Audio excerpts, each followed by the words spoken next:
No matter where you are in the world, after you've been expelled from a certain political party, start your own, and become their second biggest opposition party, the worst and dumbest thing for you to do would be to fight your expulsion and wanting to remain as a member in that same old party. The letter outlines significant procedural and substantive concerns regarding the processes undertaken by the ANC's National Disciplinary Committee, NDC, and the National Disciplinary Committee of Appeal, NDCA. These issues detailed in the document highlight irregularities that we believe an independent legal review would likely find invalid. Jacob Zuma has just embarrassed himself in his recent interviews, and he has decided to do it during ANC's 113th birthday.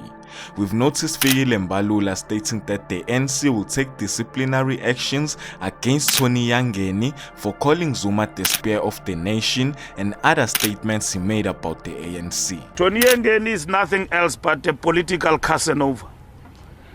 And he is spewing vagrant political views and views that are embraced by a few malcontents who are opposed to the ANC. He will be charged. I've informed him through an SMS. I called him. We will charge him. We'll bring him before the disciplinary processes of the ANC so that he explain himself in terms of his membership of the ANC. For the statement he made today. Not this statement, many other statements he has made. We will charge him. Days after, Zuma's lawyer decided to send a letter of demand on behalf of Zuma to the ANC. And in that letter, they are also fighting for Tony Yangeni, as they also called Mbalula's actions intimidation and victimization.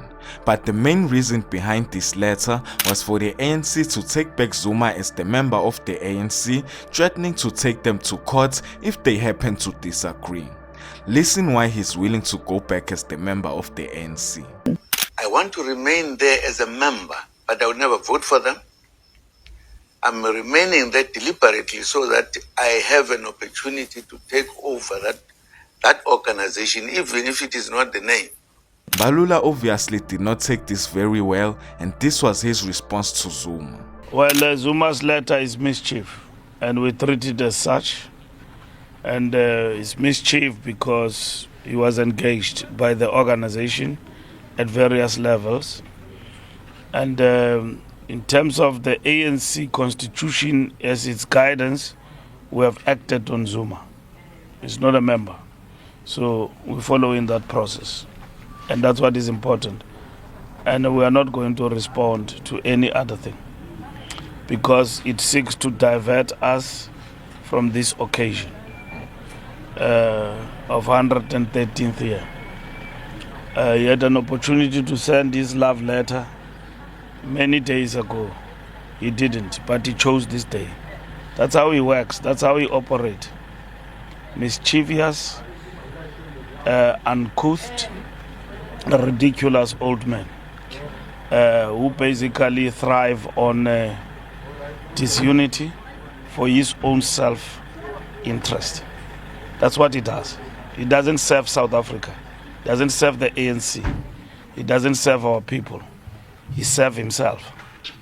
Himself and only himself. That's what he is.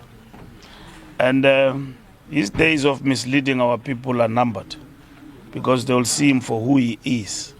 Right from that Nom Gogwana he has created. They will see him.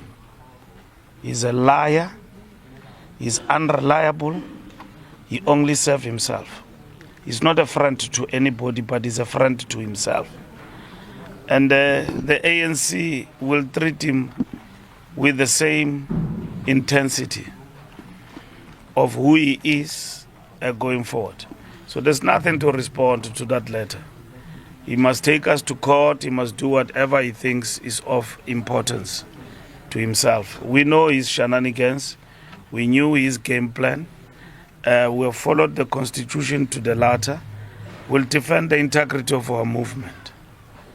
and needs discipline. I do not support our government or Zuma himself. Once we start seeing these kinds of situations, we better realize that there's something at play here and we won't have anything good coming out of it. My name is Jay and this is Moment in Future, pulling you into the truth.